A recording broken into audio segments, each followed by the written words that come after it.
The broadcast is now starting. All attendees are in listen-only mode.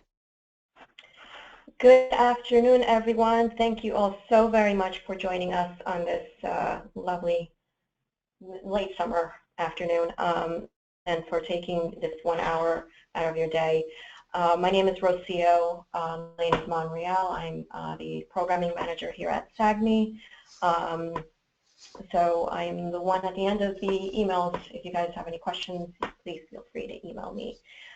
Today our presenter is Patrick Rardin. He's from Eagle Feather Enterprises Incorporated. He is our IT guy, so he's the one who fixes all of our problems with our computers, servers, everything that we need. He's there top notch. Is presenting tech webinar. How to get the most out of your iPhone, iPad, and iPod devices. God only knows I only use about 10% of what my phone actually can do for me. I know I will be learning a lot today. Just so that you all understand, you are able to ask any questions throughout the webinar. Type out your questions in the questions panel that is there. I will see them and I will then pass it on to Patrick. If pertaining to the moment, it will be and he will be answering all of your questions. There is no actual slide that we will be putting on today. So there, in your screen, what you see is what will be throughout the entire webinar. However, Patrick will have handouts for after we finish. This webinar is being recorded, so it will be available on our YouTube channel. And of course, Patrick will give us his contact information if you guys have any other questions after, which may come up, okay? Patrick, thank you so much for joining us today on this webinar. I look forward to learning a lot with you. Thank you, and good afternoon to everyone. As Rocio mentioned, there's not a presentation, but the presentation technically is your device, your iPhone or your iPad. The best way that we've done these before is with people actually having their iPhone, so they can actually refer to a lot of the things that I'll be just covering. I know recently I had mentioned an email had gone out regarding the new iOS 10, which has a lot of new features and a lot of wonderful advances. However, it still has a lot of problems, so I strongly encourage you not to upgrade yet. There have been reports of freezing and bricking of people's phones, and then it can be undone, but it's a time-consuming process. I will definitely be following this and sending out a new email when it's stable to go ahead and download it. Really quick, go over the iPhone buttons just to make sure that we're all on the same page. Now, my particular phone is the iPhone 6S. The button that turns the power on and off, or they call it the sleep wake button, on mine is on the right side. On some people's phones, it may be on the top right. Then there's if you proceed from the top down, there is the earpiece, which is that long line at the top. To the left of that is the front-facing camera. And then if you go all the way to the bottom of your phone, you have that round button, and that button is called the home button.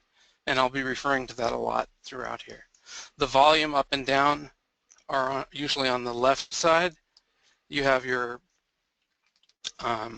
silent switch, your ringer silent switch above the volume.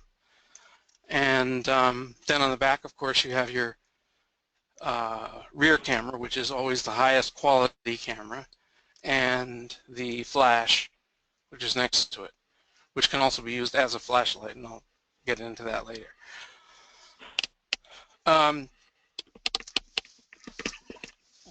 One quick thing, this comes up a lot in my business. People call and their phone's just sort of going wacky, doing silly things, and most people shut off their phone by pressing the power button, holding it in until it says to slide off, and then the phone shuts down.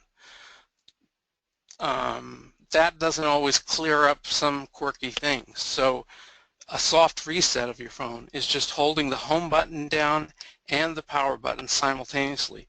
Just keep holding them down until you see the white screen with the black apple on it.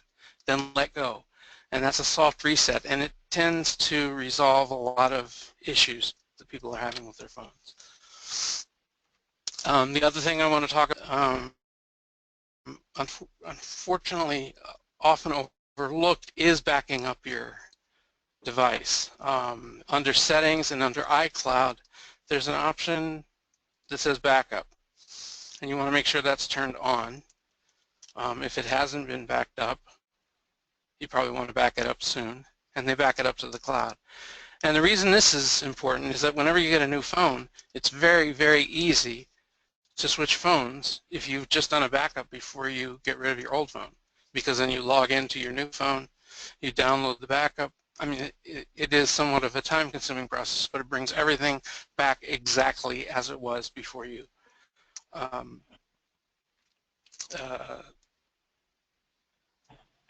switch phones. So it's just like that. The other biggest thing that people ask me about is battery life. And I know that the iPhone, I mean, it is a continuing issue having a battery life, a short battery life. People want to get the most out of it. Now, I have to confess that I usually am not. I keep a charger. I have a battery, an external battery that I use.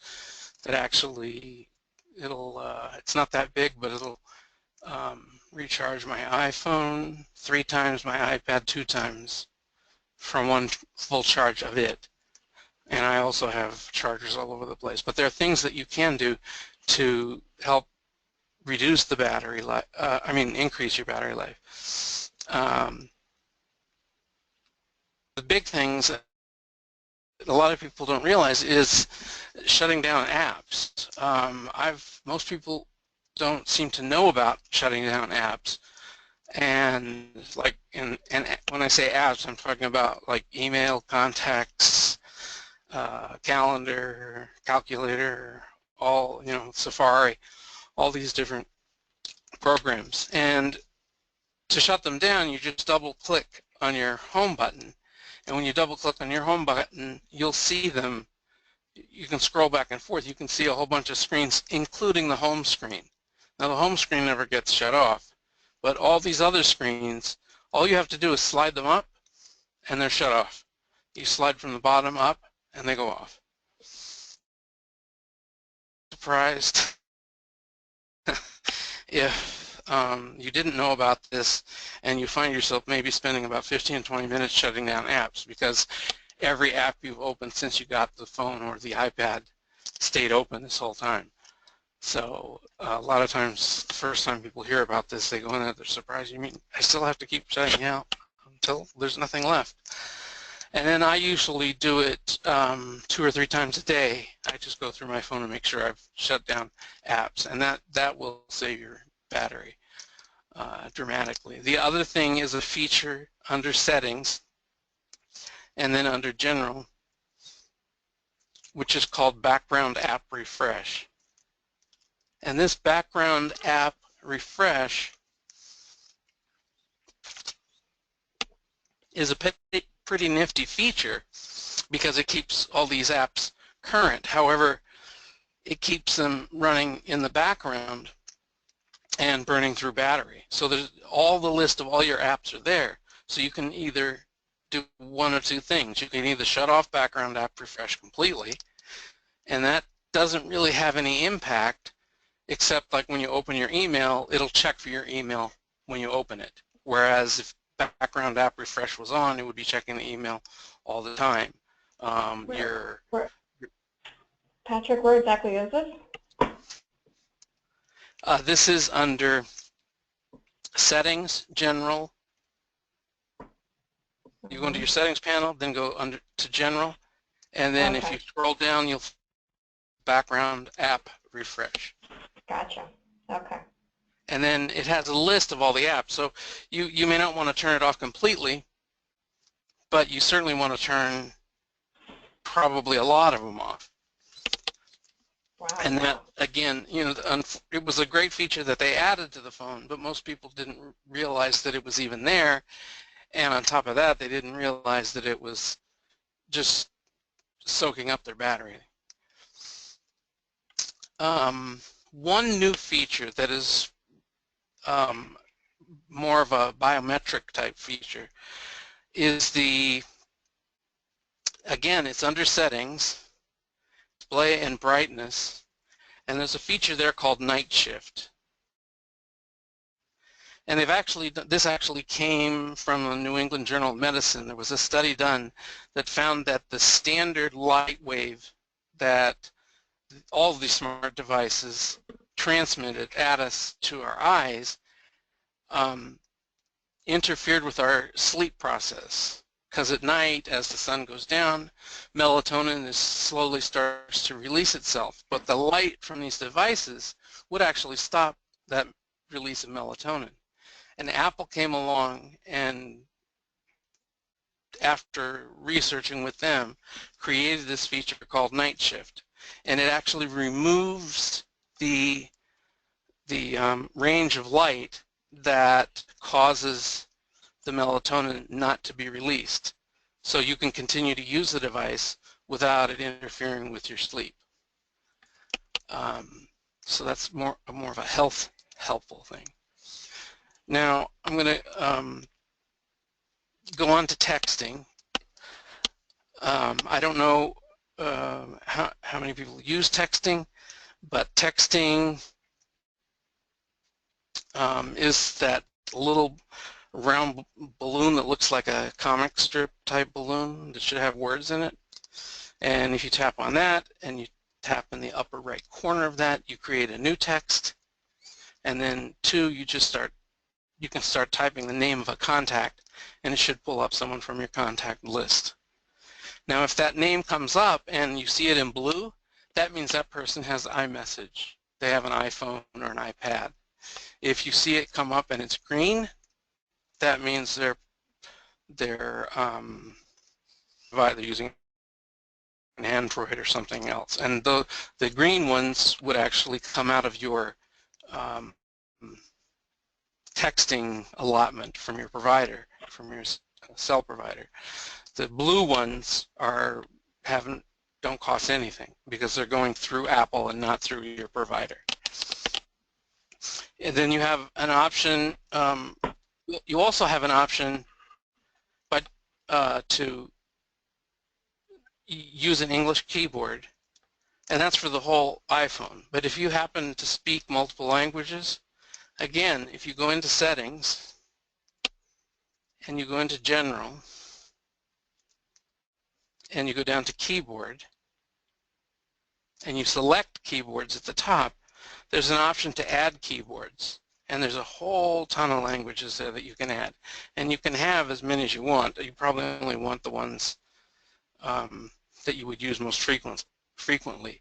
But when you pick any of those languages, the same features work as in the English language. So if you're used to it predicting the words and you tapping the word, if you're using Spanish, it'll do the same thing. It'll put a Spanish word up there.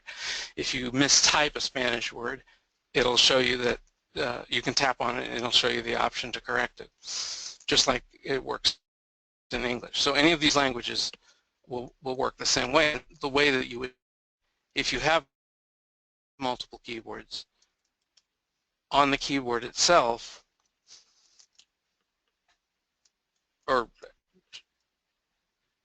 you would see a globe, and if you tap on the globe, it then gives you the option to change to another language. To the left, in going back to messages itself, to the left of the box is a little camera. If you tap on the camera, it gives you the option to take a photo or video or pick a photo from your library. If you hold the camera down, it actually allows you to do an instant video, and then you let go and send it to the other person, and within, if they don't watch it within 2 minutes, it just self-destructs.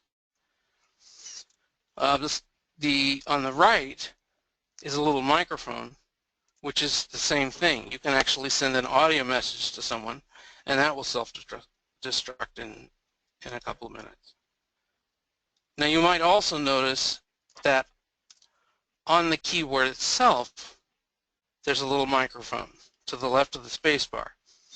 That microphone is very useful because if you tap on that microphone and you start talking, it will actually start typing out the message from your microphone, from what you're saying.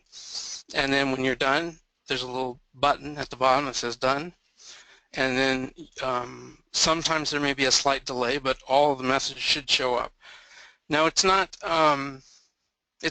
always 100%, so obviously you'd need to review it before you send it, just in case it misunderstood a word, as sometimes happens when we text. Unfortunately, with me, for a lot of the times the word thong comes up when I'm trying to type thing. So you just want to check it before it goes out. You can also you can forward messages. If you press and hold on the message to any person, you can hit the copy button and then go to another person and hold it in the message box. Hold your finger down in the message box, and an option will pop up for you to paste it. And you hit paste, and then you send.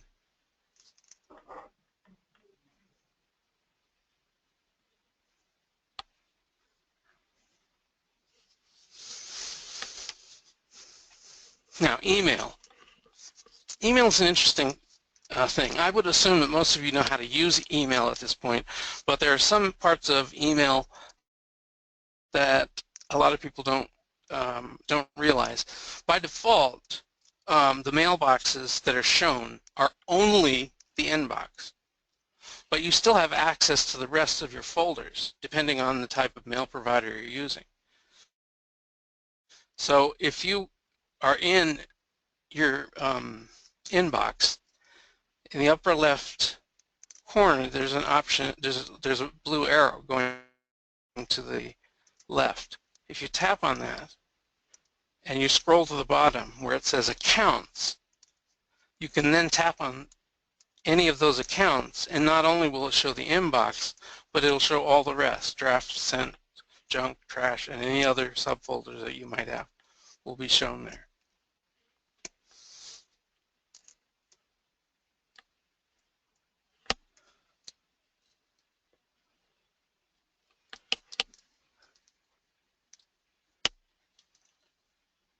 And there, technically speaking, there's no limit as to how many mail accounts. So you can have multiple mail accounts on here. There is, storage issue. So I usually only keep like a couple of weeks back.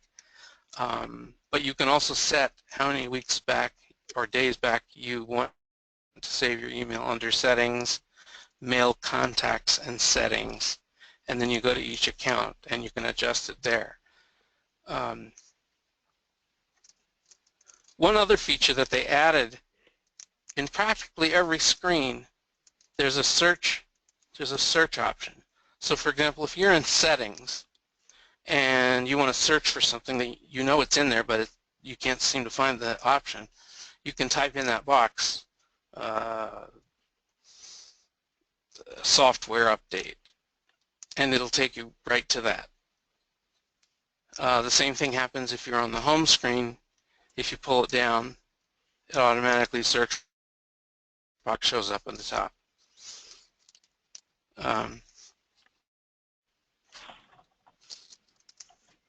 Now contacts. Contacts are another way to find people, and you can work right out of the contact list. instead of going back and forth, like from a contact back to email and back to the contact again. And you'll notice if you go into contacts that there's a search box again at the top. Like I said, there's a search box pretty much everywhere you go within the iPhone. So you should be able to find stuff fairly easily. It would be nice if computers had little search boxes in each program so you didn't have to like search the whole computer to look for something. And that's one of the reasons Apple did this. If you're in a particularly localized area, you can check there. So the contacts are there. You have a number of features there. If the person has a website, you can put in their website so that you can just tap on it. Same thing with their email. It will also show you icons as to whether they have a feature or not. So it automatically detects, for example, if the person has an iPhone, so that and it'll put a little camera next to their mobile number, allowing you to do FaceTime. FaceTime is the feature where you're actually able, it's sort of like Skype, except it is within the Apple network.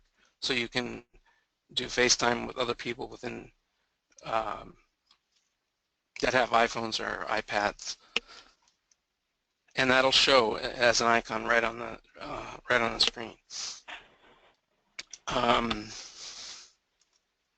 Hey, Patrick. Yes. There's a question from Sandy.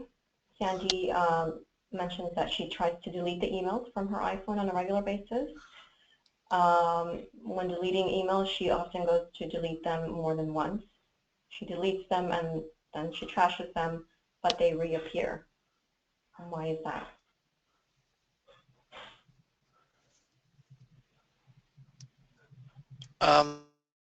That probably has more to do with the email provider who she's using. I mean, if she's using a private internet service provider, I'd sort of have to know which one they're using. If you use Verizon, she said.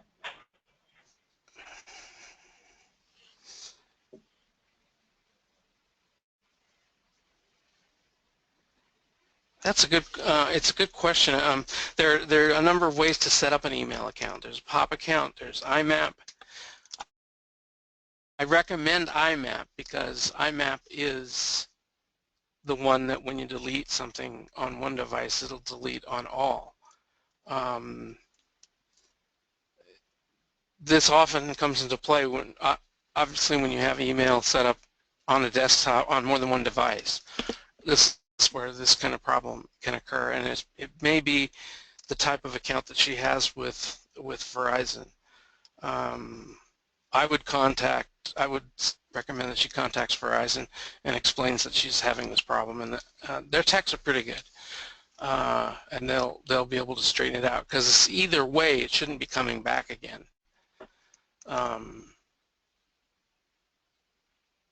Thank you. Yeah.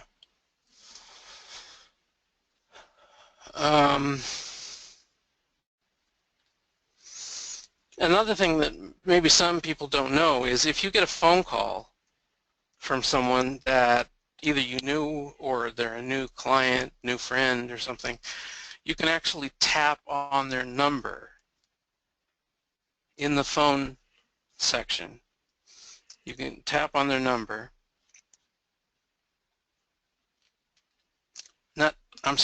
Not on their number, but on the little information. There's a round circle with an I in it to the right of the phone number. If you tap on that, that gives you information about the call, of course. It tells you the time the call happened, how long the call was. But if you go down towards the bottom, you have the option to create a new contact from that phone number. And then you can go in and so you don't have to copy the phone number and then go in and create a new contact. You just do it right from this screen here. Now, if it's someone that's annoying you or a telemarketer, there's also an option all the way at the bottom to block the caller. So you tap that, and that person won't get through to you again.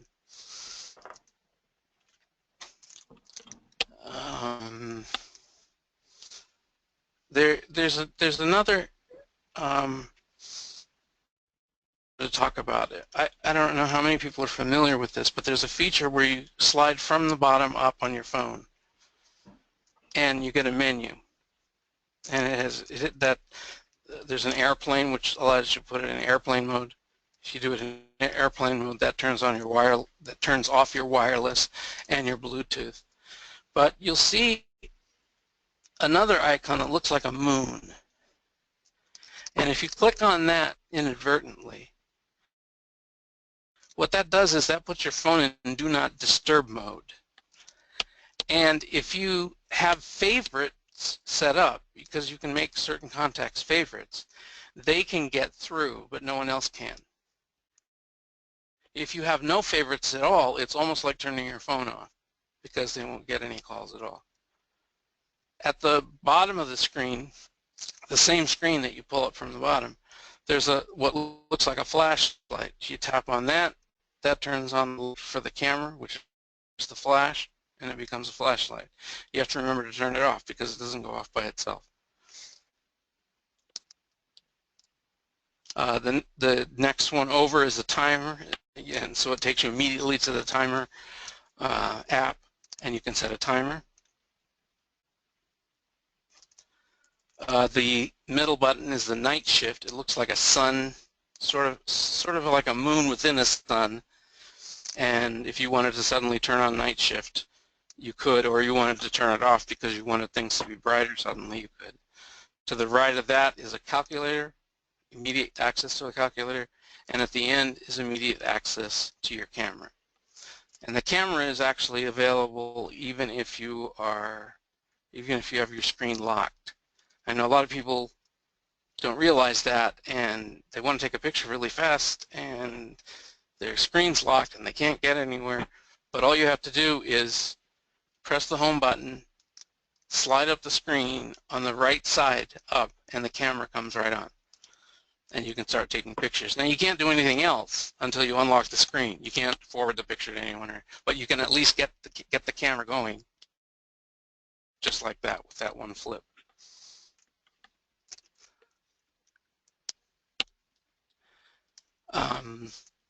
I jumped over a couple of things here.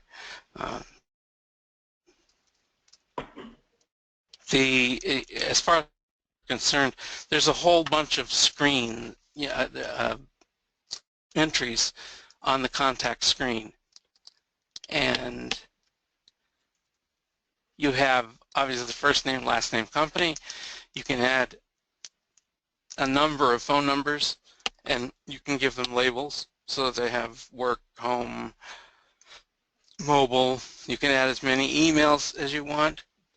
There you can set default ringtones, distinct ringtones, and distinct text tones for people that you want to identify right away. You can also add the person's web address. You can add their address. You can add as many addresses as you want. So you can add an address, a home, a work, some other vacation place.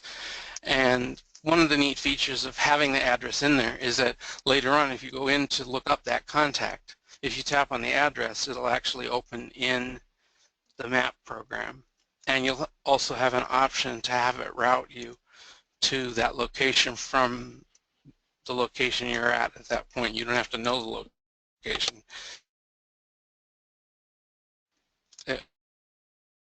One of the options is from where to where, and you're starting at this location and then going to that address that you pulled up from the contact. You can also add their birthday, and that will then alert you on the calendar to their birthday coming up. You can add related names. So if it's a husband and wife, but you want to keep the two separate, and nowadays most husbands and wives have separate, they have their own cell phone, so it's a separate phone number. But you can tie them together here so that you can see the relationship.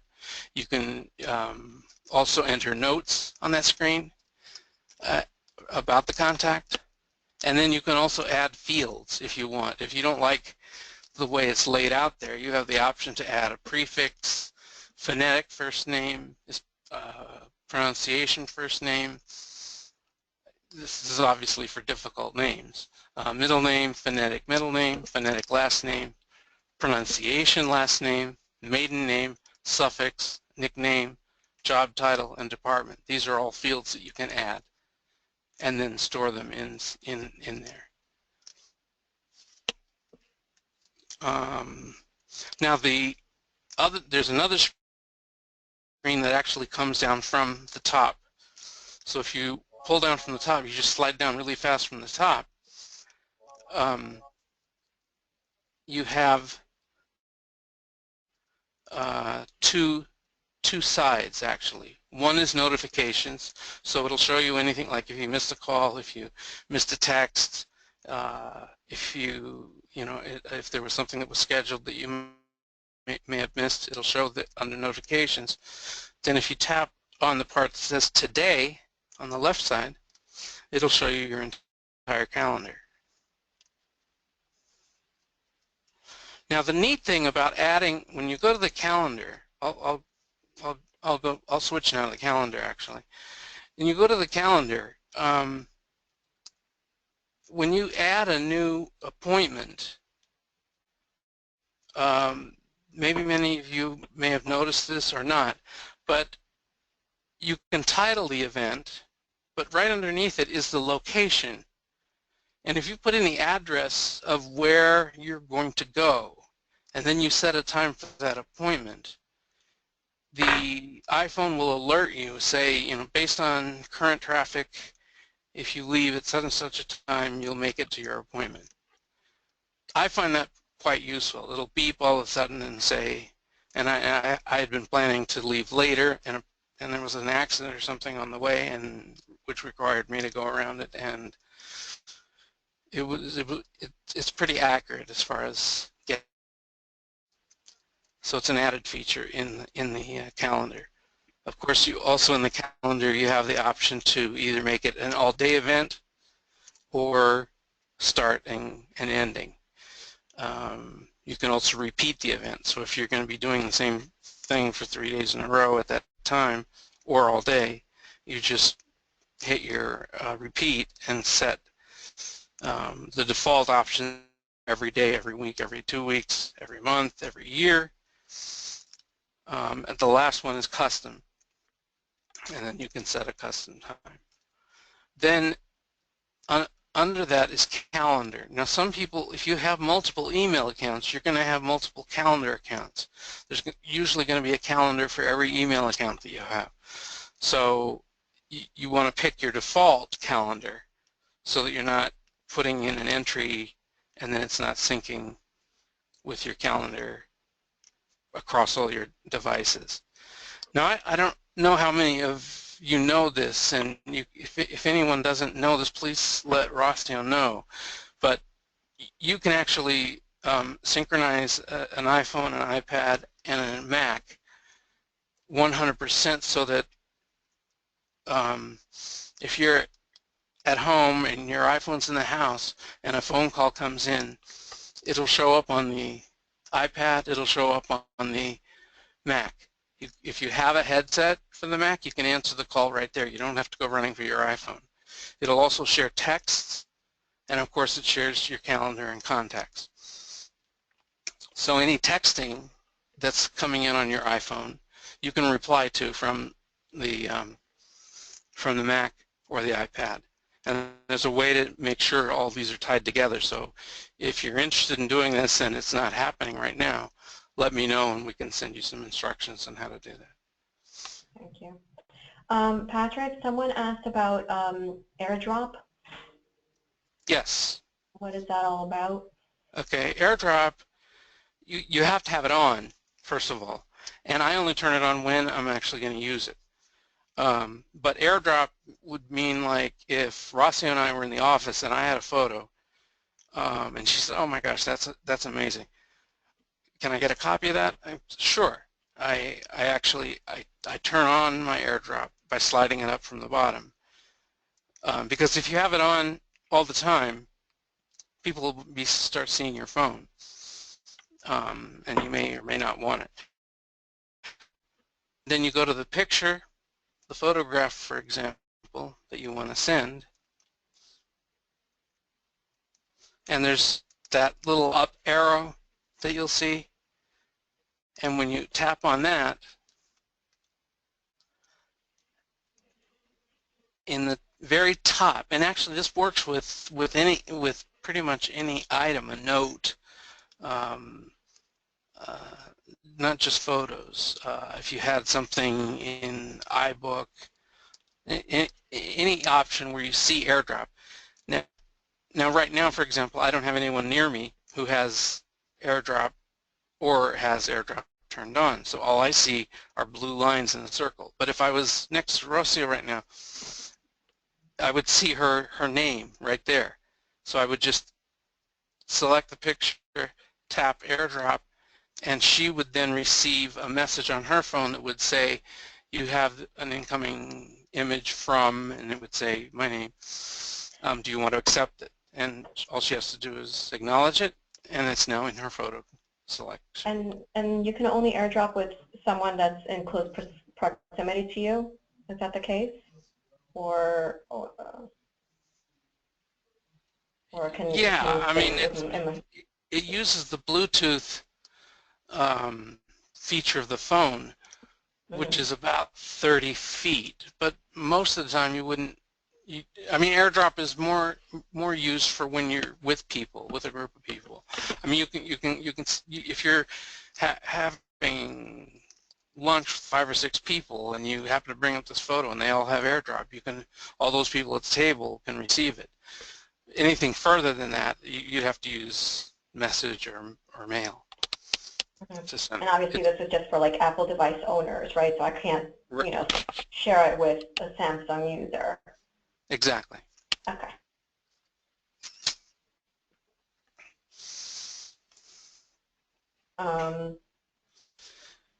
Yes, so someone is also interested in the instructions for the syncing of the devices. Maybe we should send her instructions after the webinar, Patrick, or? Okay, yeah, absolutely. Give me your name and we'll do that. Excellent, we'll do. Now that earlier I mentioned the microphone next to the keyboard. You can use that in any app. If you're writing an email to somebody, you don't necessarily have to type the email. You can dictate it by tapping on that and then just edit it when you're finished. It's a lot easier. I use that feature. It's available on the Mac, it's available on the iPad and the iPhone. The microphone is always next to the keyboard, and if you tap that in any application that uses a keyboard, you can dictate right into there. Now, I don't know if anyone uses notes or not, but there are also these. What's that? I do. Oh, okay. So there is a feature on the iPhone that has notes, and again, those notes will sync with all of your Apple devices. So, or if you, depending on the mail account, some mail accounts do, some mail accounts don't. They have their own notes. So you might have notes, like in mine I just have 2 different sources that I've picked for notes. I really want just one, but at some point I'll have that. But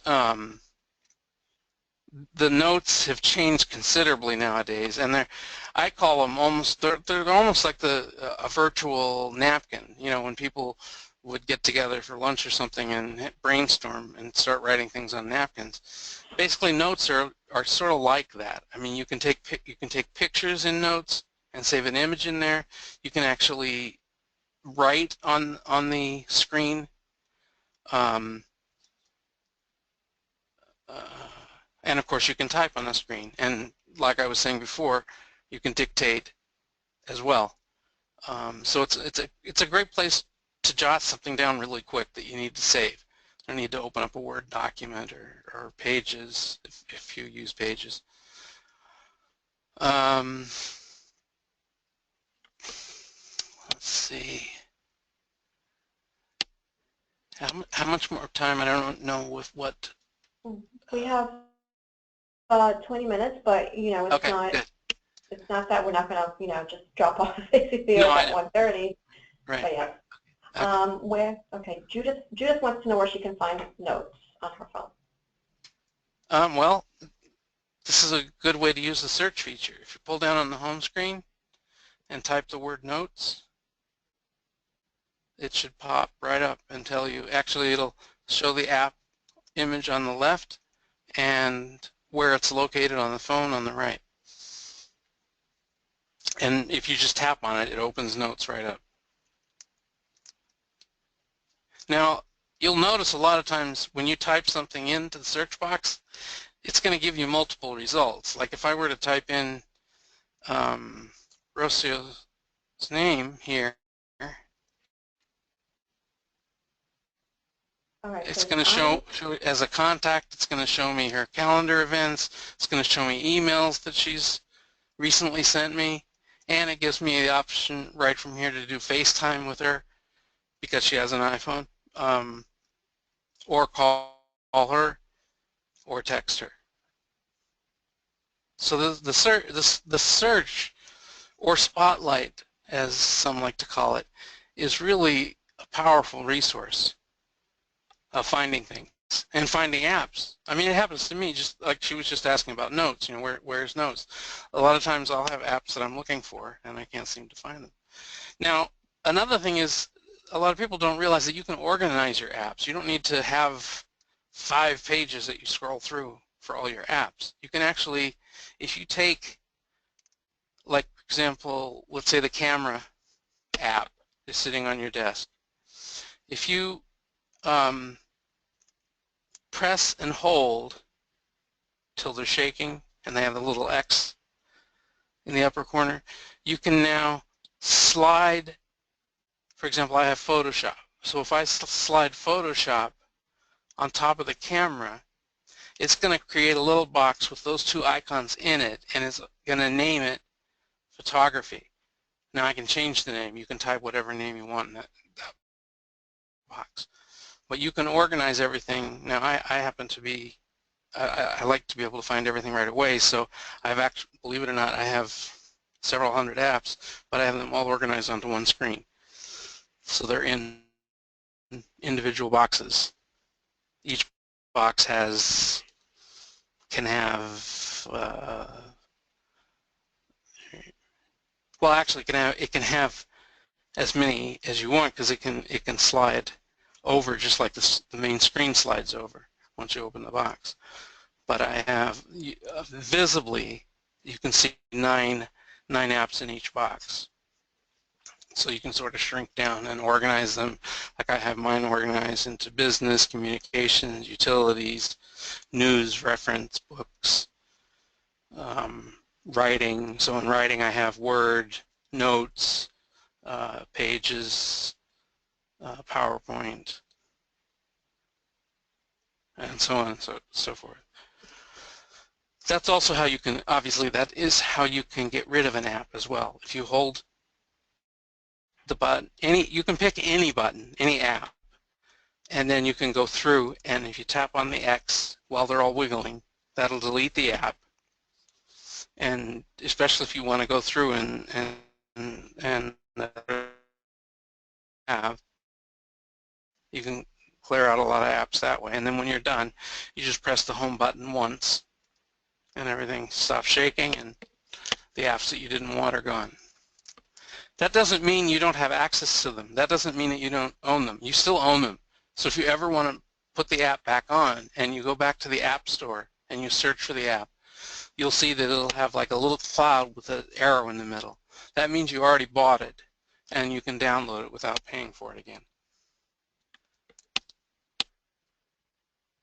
Patrick, Now, Linda wants to know what if the apps don't have the X next to them? That's a great question, because a lot of people complained about that, and in the new operating system, the one I'm telling you not to install yet, but you will be able to install it. Once you're able to install it, those will be able to be removed.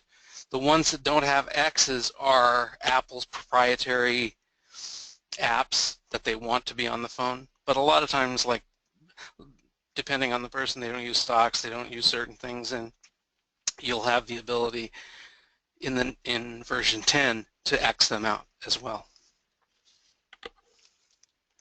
Delete them. Now, I was going to touch on Siri for a minute. I don't know how many people use Siri. If you have Siri plugged into a power source, by default, you can do certain commands. Like, I happen to be, I don't know if it's safe to say this or not, but I happen to be a Yankees fan, and so I might say, hey Siri, how are the Yankees doing in the standings? Not as well as I'd like them to be, but she'll come back and she'll tell me exactly where they are.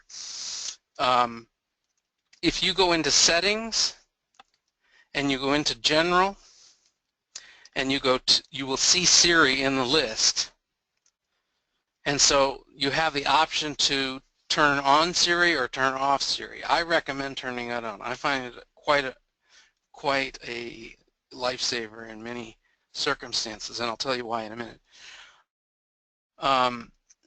Then there's the second option is allow Hey Siri, which means if you don't have, without this turned on, in order to hear, you have to press and hold the home button until she says, you hear her say what you want or how can I help you. So with the Hey Siri, all you have to do is say, Hey Siri, call my wife at work. Now you're probably saying, what do you mean call my wife at work? Well, what you do with Siri is once you set it up, if you scroll all the way to the bottom of the Siri setup screen, you'll see My Info. It's important to put your contact information. When you tap on My Info, the contact list will pop up and you find your contact. Hopefully you have yourself in there as well with all your office home numbers and stuff. And then you pick it, and that's set now in Siri. And now you can go using Siri directly. You can say, hey Siri, my wife is Lynn. So she'll confirm that, and from that point on, instead of having to say your wife's name, you can just say call my wife, call my brother, and the way you associate is by saying, hey Siri, my brother is so-and-so, my sister is so-and-so, my sister-in-law is so-and-so. So you can sort of simplify things and so you would just say, hey Siri, call my wife at work, and she knows who your wife is, and so she pulls up that contact, pulls up that number, and calls her. And that's especially a safer way driving, so you don't really have to touch the phone. You can, as long as you have it plugged into a charger, the Hey Siri feature will work. Now, going forward in the new operating system, the Hey Siri will be available without the phone being plugged in. I keep saying Hey Siri, and my phone is actually reacting to it. So. That's funny.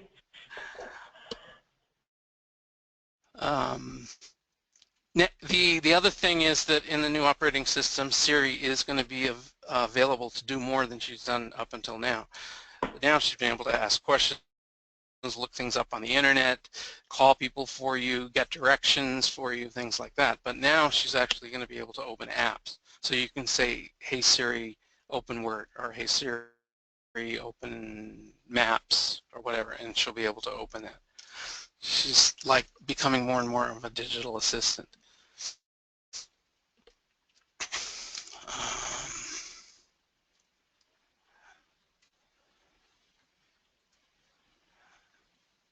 I think we went over this. There are a few things. Like I had mentioned the thing about the iCloud backup. That's really, really important. And if you find that it will alert you if it's running out of, I think it's like 99 cents a month by paying 99 cents a month, and it does an awesome job. I mean, it pretty much, I haven't run out of room. I have 2 iPads, 2 iPhones, and they all get backed up to the same place, and I don't run out of space.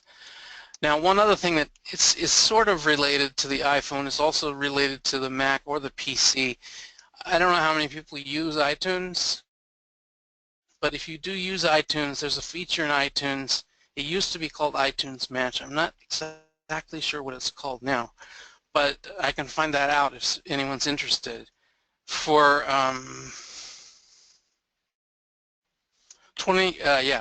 basically $30 a year, they will keep track of all your music and store it.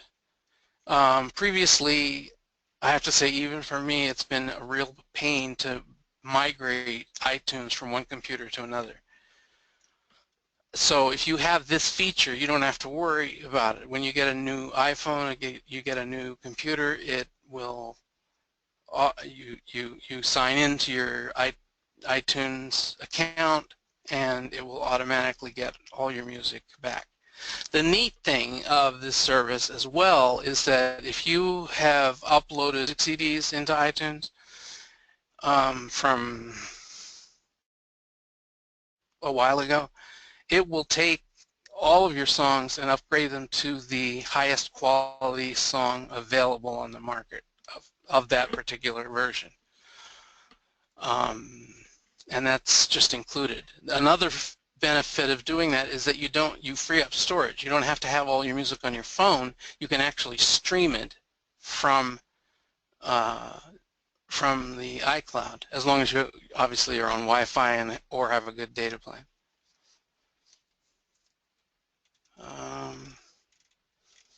So that's a great way for backing up the music.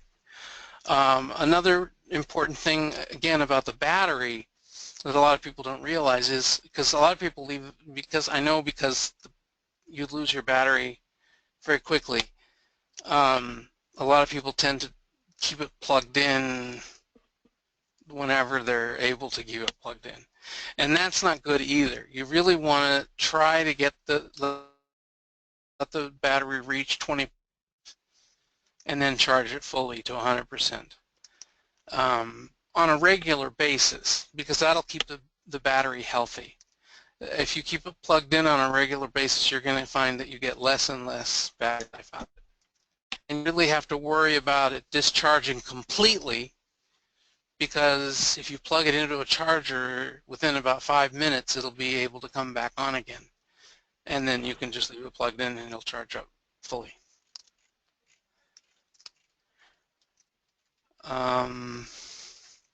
Many of you may have questions about the top of the screen. The top left is your actual data plan, your phone signal, your cellular signal, and there's usually there should be five dots, and the more dots that are darker, the better the signal. If you only have one dot, you have very little signal. Then it usually tells you who your provider is. In my case, it says AT&T. And then after AT&T, depending on where I am, if I'm in 3G, 4G, it'll tell me that, and those obviously are faster speeds. And then to the right of that is your wireless connection, and those are 3 bars. And obviously, the lower the bar, the less strength you have. And then, of course, in the middle you have your time. And then after that, you have a Bluetooth symbol. If the Bluetooth symbol is grayed out, that means nothing Bluetooth is connected to it. But you can connect a keyboard. They make Bluetooth keyboards for the iPhone and the iPad. And of course, Bluetooth headsets. I strongly recommend Bluetooth headsets. As a matter of fact, Apple just came out with an excellent pair of Bluetooth headsets that surpasses pretty much what anyone else had, similar to the ones that they had that go in the ear but without the wires. And so that would tell you the device, and depending on the device, it'll also, when it's turned on, it'll be dark and it'll show the battery life of the Bluetooth device.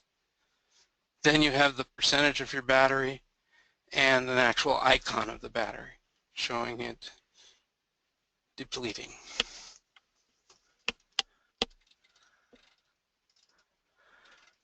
Now I could go on and on.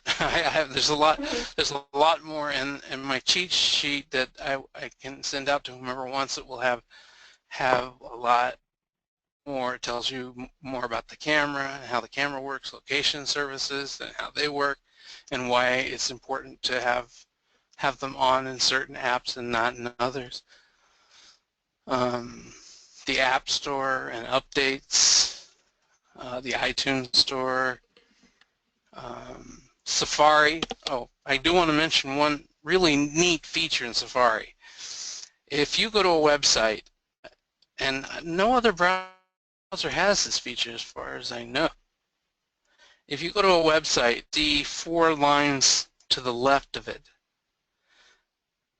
that's called reading mode. And if you tap on that, on those lines, all the advertising will disappear. All those little things that are annoying and twitching and doing all sorts of things, they just disappear, and what you see is the text of the article or site that you're looking at, and any images that are relevant to the text. So it simplifies everything just by tapping on that button. Patrick, someone had a question in regards to your suggestion in using an iPad instead of a laptop. What are your thoughts?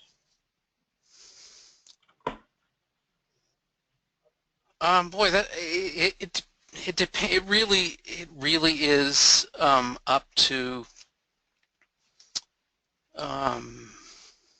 that's a very personal thing. I did start out using the iPad as a laptop. That was my first step away from my laptop. But then when Microsoft came out with the Surface Pro, I switched to the Surface Pro, so I don't use the iPad as much. However, I have to say, when I want a computer or a laptop, I want all of those features, the mouse, the keyboard, and everything together, I do use the Surface. But I think for the most part, I use the iPad solely as my portable device because I can get to practically everything from it. I just don't I used to use a Bluetooth keyboard with it. I don't do that anymore. And that's why I said I keep the Surface Pro as my backup. Now the iPad, the new iPad Pro is much bigger. So if you coupled that with a Bluetooth keyboard, it would probably be the same as using a Surface Pro. So it's much lighter, much more portable.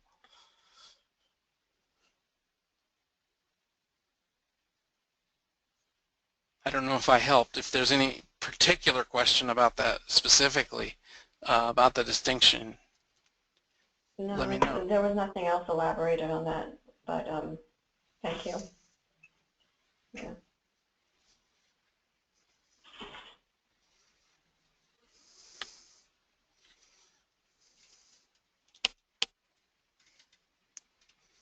So I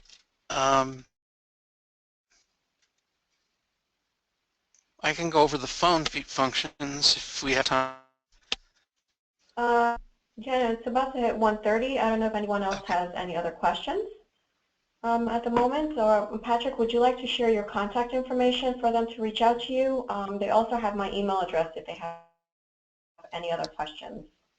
Sure. The company name is Eagle Feather Enterprises, and we're in Peekskill, New York. My email address is patrick@eaglefeather.net. The office number is 788-9210. Thank you. One last question from Sandy.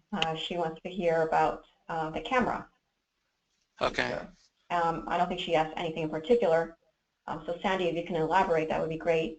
Yeah, okay. There's multiple ways to access the camera. Like I said, in the lock screen, it's down in the lower right. You just slide it right up and start taking pictures.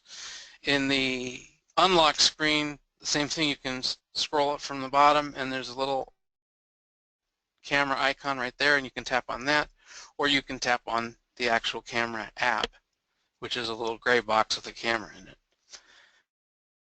And now when the camera comes on, you have multiple options. You can take a photograph, which when you take a photograph, it's suitable for this a 4x6. It's designed in such a way that it'll fit on a regular photo paper or larger photo paper, but in that relationship. If you slide over one, if you slide to the, let's say you slide it to the right, it would switch to what's called square, and that would make a square picture. And that, even if you used 4x6, it would be a square in the middle of the 4x6. And then the last one is called pano, which is a panoramic. So if you wanted to get like a whole vista, let's say you're in the Grand Canyon or something like that, you'd have to hold it vertically and try to hold it as steady as possible.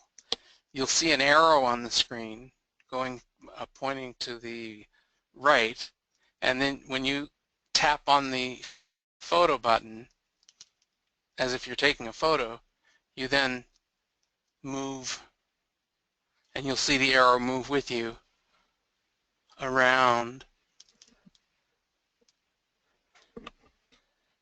and then when you're done, you just hit the stop button.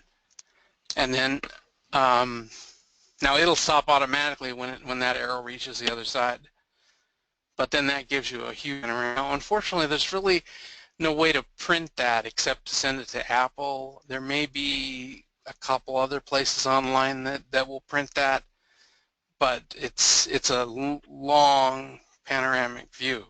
So it's neat to see all of that, but it as far as printing it, you don't have that capability. And then if you go back the opposite direction, if you go back to photo, now to the left of photo, if you slide the screen over again, you'll have video. That's just your regular taking a video. And you'll see a timer up on the top. When you start taking the video, the timer starts at the top. I generally tell people, if you're going to be texting these, not to go over a minute, because I mean you can go as long as you want, but it's going to take up storage on your phone. So if you have an hour long video, you may run the risk of running out of room on your phone. So I generally want to do it in pieces, and then you can always put them together. You can there's an app called iMovie. It's very easy to create movies from the movies that you've done. If you do the slow-mo, it slows everything down. And I did this once with an incoming train, and it was pretty cool because all of a sudden you see the train coming at you, and then it's just slow, very, very, very slow as it goes by. Now on the screen you're going to see it go by at its normal speed, but when you play it back, it will be in slow motion. And then the last one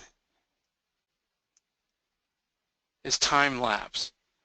So every time the clock goes around, it's going to take a picture. So that would be for something probably you'd want to set the camera on a stand of some sort, facing whatever you want to do the time lapse of, and let it go, and it'll just keep taking a picture. You can see the clock go around. When the clock finishes, it takes a picture, then the clock goes around again, it takes another picture. And when you want to stop it, you just hit the button in the middle and it's done. Now if you slide back we'll slide back to photo real quick. On the top of the screen, you'll see your flash. It looks like a little lightning bolt. If you tap on it, you have an option to have it run automatically, which is what I have it set right now. You have an option to keep. You don't want the phone to try to figure out if it's too dark, or you can turn it off completely. To the next one over says HDR. Now HDR is high definition resolution. Those pictures are going to have a lot, they're going to be big photographs when they're done. And they're actually, what happens is Apple takes, when you're in HDR mode and you take a photo, the phone takes multiple pictures, merges all the perfections of each of the pictures into one high definition picture that looks really great but is really large. So you have an option again, if you tap on HDR, to have it automatically do that, to be on all the time, or to be off. In the middle is the live button. Live sort of helps you when it's really windy and you want to get a still. If you have live turned on, it will take multiple pictures, but it will make them still. Even in the strongest wind, I've been amazed at the pictures I've been able to get of flowers or butterflies or anything when the wind's blowing and they're blowing back and forth, and all of a sudden you have this wonderful still. And then the next one is your timer. So if you want to, obviously you want to take a picture of a group of people, you set the camera up, you hit the timer, you run over and you join the rest of the people, and it takes the picture. And then the last button switches from front camera to back camera. The front camera is always lower resolution than the back camera. No matter how new the phones are, the front facing camera, which takes a picture of you, will be better than a previous phone, but it's still a lower resolution than the camera on the back of the phone. There's a lot more. I mean, that's just the camera. Then when you switch to photos, there's a whole bunch of stuff that you can do with photos, which is really cool too. Yeah, there is so much in regards to the pictures. Yeah. That's the one thing that I use the most with the kids. Right.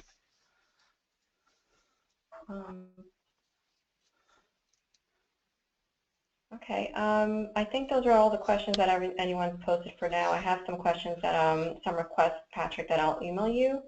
Okay. You know, that have also, they've provided me their email address, so we'll go ahead and share that. But for now, showing us all these tricks on our phones, our devices. And I want to thank everyone who's joined us on their lunch hour break. If you have any other questions, please feel free to email both me and Patrick. And again, this session was recorded and it will be on our YouTube channel for anyone who wants to listen in on later. Okay. Again, this is Rocio from SAGMU. Thank you, everyone. I hope you all have a wonderful afternoon. Patrick, thank you. Yes, and thank you all, too. Have a great afternoon. Okay, Patrick. Thank you. Bye. Bye-bye.